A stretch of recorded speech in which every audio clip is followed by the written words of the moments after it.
नमस्कार शेतकरी मित्रांनो. आता आपल्या द्राक्षबागेत छटणी झाली आणि छटणी झाल्याच्या नंतर आपल्याला जे हे लाल कोळीचे जे पानं दिसतात यासाठी काय करावे लागणार? कारण की यावर्षी जर लाल कोळी आलेले असेल तर रोग आलेले असतील किंवा यावर्षी ज्या बागांना मालं नव्हती त्या बागांवरती बुरीचा देखील प्रादुर्भाव होता. त्याचसोबत डावणी मिल्डेचा देखील प्रादुर्भाव सुरुवातीला पाहण्यास भेटला होता.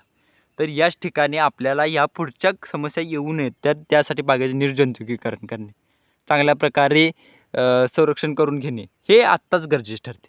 या ठिकाणी आपल्याला एक मस्तपैकी बोर्डोची जुगाड करावा लागतो. आता बोर्डो म्हणणार, बोर्डो कसा मरचूद मरचूद निळ्या रंगाचा भेटतो.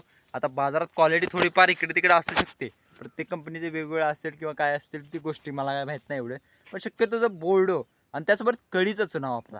शक्यतो जास्त करून मिळाला ना कळीचा चुना वापरण्याचा प्रयत्न करा. आता कळीचा चुना थोडासा म्हणजे गरम हे पळतो वगैरे त्या सगळ्या गोष्टी जरी असल्या तर त्याचा रिझल्ट पण चांगल्या प्रकारे होतो.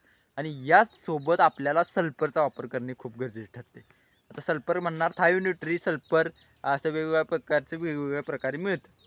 सल्फरचा वापर हे ते जास्त प्रमाणात केला तरी चालेल, कारण की सल्फरनं आपल्याला एक तर बुरीचा विषय मिटणार. बुरीचा विषय मिटल्यानंतर आपल्याला लाल कोळीचा विषय मिटणार. झालं ना, लाल कोळी बुरी इथंच कंट्रोल झाली. आणि त्यासोबत बोर्डोच्या मिश्रणाने आपल्याला जे म्हणजे वातावरणामध्ये बदल झाले किंवा काय झालेले अनैतिक जी कीड किंवा कीड म्हणतो सॉरी रोग असतील ते तिथं असणारे ते आपल्याला कंट्रोल करता येतील. यासाठी आपल्याला याचा वापर करणे खूप गरजेचे ठरणार आहे. कारण की बोर्डो मिक्सरची फवारणी केल्यानंतर ह्याचं कॉस्टिंग म्हणजे जास्त जात नाही, पण तरी पण जातंच. तरी पण वापर करावाच लागणार आणि चांगल्या प्रकारे गच्च फवारणी करून घेणे याची देखील खूप गरजेचे ठरते. तर लाल कोळीचे ज्यांच्या अटॅक आहेत त्यांनी देखील ह्याचा वापर करणे खूप गरजेचे ठरते. तुमचं काय मत आहे आणि तुम्ही काय वापरलं आहे आणि तुम्ही प्रिव्हेंटिव्ह म्हणून काम करता काही आल्यानंतर काम करता यासंबंधित मला माहिती आहे.